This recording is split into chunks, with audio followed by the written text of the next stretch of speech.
अमरीकी सदर का ईरान की नाकाबंदी खत्म करने का ऐलान। वाज़ेह कर दिया, ईरान को फौरी तौर पर आबने हुर्मुज़ से खोलनी होगी। जहाज़ों से किसी किस्म का टोल टैक्स नहीं लिया जाना चाहिए। ईरान को मुत्तफिक होना होगा कि वो कभी जोहरी हथियार नहीं बनाएगा। ईरान पर हमलों के बाद ज़मीन में दफन न्यूक्लियर डस्ट भी निकालने का ऐलान। कहा, यह टेक्नोलॉजी सिर्फ अमेरिका और चीन के पास है। ईरान और आलमी एटमी तवानाई एजेंसी के ताउन से अफसूदा यूरेनियम निकाल कर ख़त्म किया जाएगा।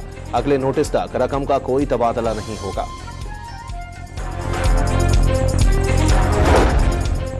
सदर ट्रंप ने ईरान से मुआहदे का मुसव्वदा इसराइल समेत इत्तेहादी ममालिक को भेज दिया। ईरान के साथ यूरेनियम ज़खायर पर इख्तिलाफात बरकरार।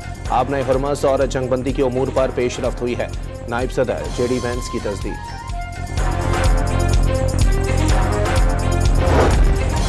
अमरीका के साथ पैगामात का तबादला जारी है। अब तक किसी हतमी मुसव्वदे पर नहीं पहुंचे। तर्जुमान ईरानी वजारत खारजा इस्माइल बकाई का बयान। वाज़ेह कर दिया, मौजूदा मरहले पर तवज्जो जंग के खात्मे पर है। इस वक्त जोहरी मामलात पर बात नहीं हो रही। वही करेंगे जो कौमी मफाद में हो, ना कि वो जो अमरीका कहे। दो टोक अंदाज में बता दिया, कोई मगरबी ताकत ईरान से बात करते हुए लाजमी का लफ्ज़ इस्तेमाल नहीं कर सकती। सदर ट्रंप ने कहा था, आबने हुर्मुज़ फौरी तौर पर लाजमी खोलनी चाहिए।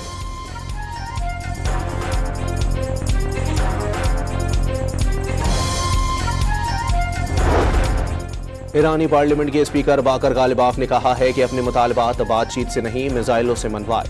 मुज़ाकरात में अपना नुक्ता सिर्फ समझाया है। वाज़ेह कर दिया, ज़मानतों और अल्फाज पर भरोसा नहीं। जब तक सामने वाला अमली कदम नहीं उठाता, ईरान भी नहीं उठाएगा। ईरान ने कशम जजीरे पर दुश्मन का एक ड्रोन तबाह कर दिया। ईरानी मीडिया की रिपोर्ट।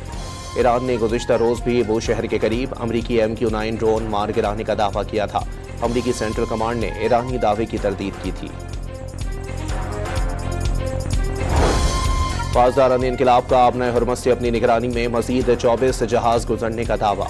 रश से बचने के लिए आबने हुर्मुज़ में मुतय्यन करदा रास्तों से महदूद तादाद में जहाज गुजरने की इजाज़त दी जा रही है। पासदारान इनकलाब की बहरिया का बयान। काज़ाकिस्तान ने ईरान का अफसूदा यूरेनियम रखने की पेशकश कर दी। आलमी एटमी तवानाई एजेंसी के सरबराह के मुताबिक अमरीका ईरान डील की सूरत में काज़ाकिस्तान ईरान का यूरेनियम रखने पर तैयार है।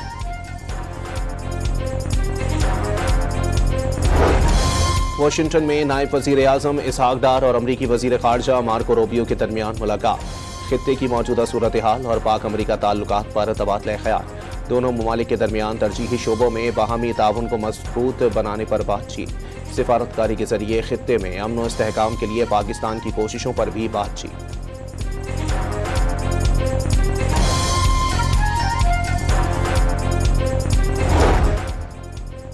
पेट्रोल और डीजल की कीमत में 22 रुपए फी लीटर कमी का ऐलान। पेट्रोल की नई कीमत 381 रुपए 78 पैसे फी लीटर मुकर्रर।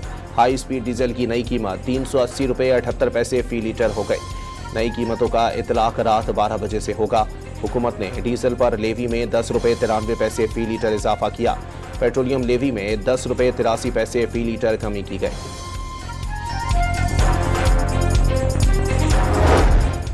सदर आसिफ अली जरदारी ने कौमी असम्बली का बजट इजलास 5 जून को तलब कर लिया। सदर ने सेनेट का इजलास भी 5 जून को बुला लिया। वजीर खजाना ने आइंदा वफाकी बजट में अवाम पर टैक्सों का कम से कम बोझ डालने की खुशखबरी सुना दी।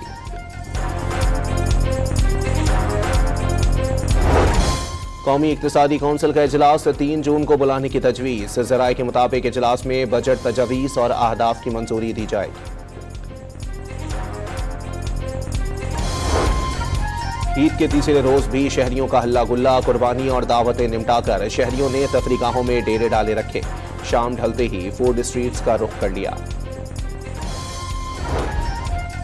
कराची में सुपर हाईवे पंजाब बस अड्डे के करीब पुलिस मुकाबला, पुलिस एहलकार जख्मी हो गया। वजीर दाखिला सिंध ज़ियाउल हसन लंजार ने SSP ईस्ट से रिपोर्ट तलब कर ली।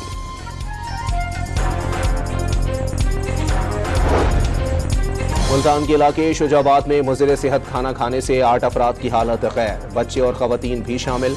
रेस्क्यू के मुताबिक घर में बनाई गई खीर खाने के बाद हालत गैर हो गई। मरी की तहसील कोटली सतिया में जंगलात में लगी आग 36 से ज़ायद घंटों बाद भी बेकाबू। तेज हवाओं के बायस आग बुझाने में मुश्किलात का सामना। इसराइली फौज के लबनान पर हमले जारी 24 घंटों के दौरान बच्चों समेत मजीद 9 अफराद शहीद हो गए। इसराइली फौज ने जनूबी लबनान के लितानी दरिया अबूर कर लिया। ऑपरेशन सिर्फ जनूबी लबनान तक महदूद नहीं रहेगा, बैरूत और वादी बका तक ऑपरेशन का दायरा कार बढ़ाया जाएगा। इसराइली वजीर आजम का ऐलान। गजा पर भी इसराइल की जानिब से मुसलसल हमले जारी। ड्रोन हमले से 3 अफराद शहीद, मुतअद्दिद जख्मी। इसराइली वजीर आजम ने फौज को कंट्रोल 70% इलाकों तक बढ़ाने का हुक्म दे दिया। और ऑस्ट्रेलिया और पाकिस्तान के दरमियान पहला एक रोजा मैच आज रावलपिंडी में खेला जाएगा। मैच शाम 4:30 बजे शुरू होगा। पहले वनडे के लिए कौमी स्क्वाड की जमकर प्रैक्टिस।